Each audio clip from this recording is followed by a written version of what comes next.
Brazil দলে আসছে পরিবর্তন। চিলিকে ৩-০ গোলে পরাজিত করার পর বলিভিয়ার বিপক্ষে বেশ কিছু পরিবর্তনের আভাস দিয়েছেন 5 বারের বিশ্ব চ্যাম্পিয়নদের কোচ কার্লো আনচেলোত্তি। বেঞ্চের বেশ কিছু খেলোয়াড়কে বাজিয়ে দেখার ইঙ্গিত মিলেছে ব্রাজিলের অনুশীলনে।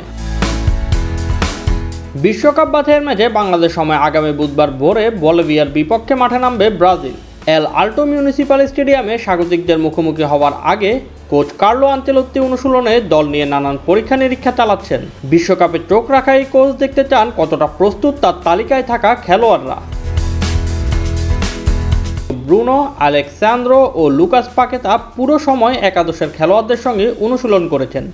এতে ইঙ্গিত মিলেছে বলিভিয়ার বিপক্ষে তারা শুরুর একাদশে নামতে পারেন। চিলের বিপক্ষে বদলে নেমে গোল করেছিলেন পাকেতা। মিডফিল্ডে ক্যাসেমিরোর জায়গায় দেখা যেতে পারে তরুণ আন্দ্রে সান্তোসকে।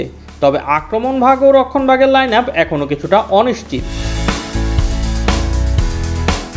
আক্রমণে অনুশীলনে টটেনহাম তারকা রিচার্লিসন ফিরেছেন মূল দলে, যেখানে প্রথম ম্যাচে খেলেছিলেন জোয়াও পেদ্রো। রিচার্লিসনের সঙ্গে লুইস হেনরিক ও স্যামুয়েল লিনোকে নিয়ে অনুশীলন করিয়েছেন আনচেলোত্তি। বিকল্প হিসেবে মাঠে নেমেছেন মার্টিনেল্লি, এস্তেভাও ও রাফিনা। ম্যাচের আগে ব্রাজিলের আরও একটি অনুশীলন বাকি আছে, তারপরে নিশ্চিত হবে চূড়ান্ত একাদশ।